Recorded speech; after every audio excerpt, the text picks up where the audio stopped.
ഉണ്ട്. എനിക്ക് എനിക്ക് ഏഴ് ഡോക്ടറേറ്റ് കിട്ടിയിട്ടുണ്ട്. അതെ, അത് എന്താ വെച്ചാൽ ഞാൻ നന്നായിട്ട് പഠിക്കുമായിരുന്നു സ്കൂളിൽ പഠിക്കുമ്പോൾ. അപ്പോൾ എനിക്ക് സയൻസ് ആയിരുന്നു ഇഷ്ടം. സോഷ്യൽ സ്റ്റഡീസിനോടൊന്നും എനിക്ക് ഹിസ്റ്ററി ഒന്നും എനിക്ക് ഭയങ്കര ഒരു ഇഷ്ടമില്ല. സോഷ്യൽ പിന്നെ ജോഗ്രഫി കുറച്ചൊക്കെ ഉണ്ടെങ്കിലും ഹിസ്റ്ററി തീരെ ഇഷ്ടമല്ല. അപ്പോൾ സ്പോർട്സ് ചെയ്യാൻ വന്നപ്പോൾ എനിക്ക് സയൻസ് ഇഷ്ടമുള്ള കാരണം കൊണ്ട് എൻ്റെ അമ്മ ഇപ്പോൾ വന്ന അമ്മാവൻ എന്നെ സ്പോർട്സ് കൊണ്ടുവന്നത്. വേറൊരാളും കൂടി ഉണ്ട്. മൂപ്പരിനോട് എന്നെ കൊണ്ട് സയൻസ് എടുപ്പിച്ചത് അവിടെ. എനിക്ക് ഇഷ്ടമുള്ളതുകൊണ്ടാണ്. പിന്നെ അന്നത്തെ സാഹചര്യങ്ങൾ കൂടുതൽ സ്പോർട്സ് കോട്ടയിലൊക്കെ എൻ്റെ കൂടെയുള്ള കുട്ടികളൊക്കെ ഇതിൽ കൂടെ സ്പോർട്സ് കോട്ടയിൽ കൂടെ കയറിയിട്ട് ഡോക്ടറായിട്ടുണ്ട്.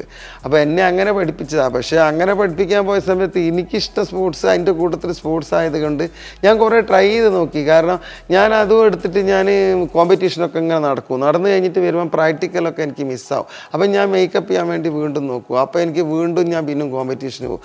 അപ്പോൾ എനിക്ക് ബുദ്ധിമുട്ടായി. അങ്ങനെയാണ് പിന്നെ ഞാൻ ഗ്രൂപ്പൊക്കെ മാറിക്കളഞ്ഞ്. അങ്ങനെയാണ് പിന്നെ ആ ആഗ്രഹം വിട്ടിട്ട് എനിക്ക് ഫോക്കസിങ് സ്പോർട്സിലേക്ക് പോയി ജയിക്കാൻ തുടങ്ങിയപ്പോൾ. ഞാൻ 14 വയസ്സുള്ളപ്പം 16കാരുടെ കൂട്ടത്തിൽ ജയിക്കുമായിരുന്നു. 16 ഉള്ളപ്പം ഞാൻ വിമൻ സെക്ഷനിൽ ജയിക്കുമായിരുന്നു. ഇപ്പം എന്ന് പറഞ്ഞു കഴിഞ്ഞാൽ വിമൻ 16 കഴിഞ്ഞ് 18, 20 കഴിഞ്ഞിട്ടൊക്കെയാണ് വിമൻ സെക്ഷൻ വരുന്നത്. അന്നും അങ്ങനെയൊന്നും ഇല്ലല്ലോ. അപ്പോൾ എൻ്റെ പാഷൻ, എൻ്റെ ഇഷ്ടമൊക്കെ സ്പോർട്സിലേക്ക് പോയി. അങ്ങനെ പിന്നെ സ്പോർട്സ് ചെയ്ത് ജയിക്കാൻ തുടങ്ങിയപ്പോൾ റെയിൽവേയിൽ ജോലി ചെയ്തു. അപ്പോൾ എനിക്ക് ആ ജോലി എൻ്റെ ലക്ഷ്യമൊന്നുമല്ല, അതിൻ്റെ ഒരു ഭാഗം മാത്രമായിരുന്നു. അന്ന് എനിക്ക് ഇന്ത്യൻ എയർലൈൻസിൽ ജോലി കിട്ടിയിട്ട് ഇന്ത്യൻ എയർലൈൻസ് ജോലി വേണ്ട, ഓഫീസറായിട്ട് അത് ഇവിടെ എന്താ പറയുക എറണാകുളത്ത് ഇരിക്കണം, പിന്നെ ഇത് റെയിൽവേ കോഴിക്കോട് കിട്ടുമെന്നും പറഞ്ഞുകൊണ്ടായിരുന്നു ഞാൻ അന്ന് വിവരമില്ലാത്തതുകൊണ്ടാണ് റെയിൽവേയിൽ ജോയിൻ ചെയ്തത്.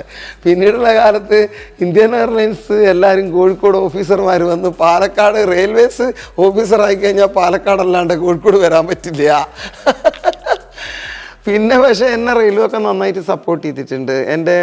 പിന്നെ ഞാൻ പിന്നീട് പെർഫോമൻസ് ചെയ്യാനായിട്ടുള്ള എൻ്റെ കാരണം, 1 എൻ്റെ പേരൻസ്, 2 എൻ്റെ ഡിപ്പാർട്ട്മെൻറ്റ് റെയിൽവേസ്. കാരണം നമുക്ക് കണ്ടിന്യൂറ്റി ട്രെയിനിങ്ങിന് ഉണ്ടെങ്കിലേ നമുക്കത് എക്സൽ ചെയ്യാൻ പറ്റുള്ളൂ. അപ്പോൾ അതൊക്കെ എനിക്ക് സാധിച്ചുകൊണ്ട് എനിക്ക് പിന്നെ ബുദ്ധിമുട്ടുണ്ടായിട്ടില്ല. പിന്നെ ഞാൻ പെർഫോമൻസ് ചെയ്യാൻ തുടങ്ങി. എൻ്റെ പ്രശ്നങ്ങളെന്ന് വെച്ച് കഴിഞ്ഞാൽ ഇന്ന് കുട്ടികൾക്ക് കൊടുക്കുന്ന സാഹചര്യങ്ങളോ അവസരങ്ങളോ ഇല്ല എന്നുള്ളതായിരുന്നു. പിന്നെ എൻ്റെ പെർഫോമൻസ് കൊണ്ടാണ് പല സൗകര്യങ്ങളും ഇന്ത്യയിൽ വന്നതെന്നുള്ളതാണ്. പണ്ട് ഞാനൊക്കെ ട്രെയിൻ ചെയ്യുന്ന അവസരത്തിൽ നമ്മളെ കോച്ച് ചെയ്യും, പുറത്ത് പോകൽ വേറെ ഏത് കോച്ചസൊക്കെ ആയിരുന്നു. അപ്പോൾ അത് മാറ്റിയെടുത്ത ഞാൻ ഇന്ദിരാഗാന്ധിനെ പോയി കണ്ടിട്ട് എൻ്റെ കോച്ച് ഒപ്പം വരണം എന്ന് പറഞ്ഞിട്ടാണ് പിന്നീട് അങ്ങനെ ഒരു രീതി ഇന്ത്യയെ തന്നെ കൊണ്ടുവന്നത്.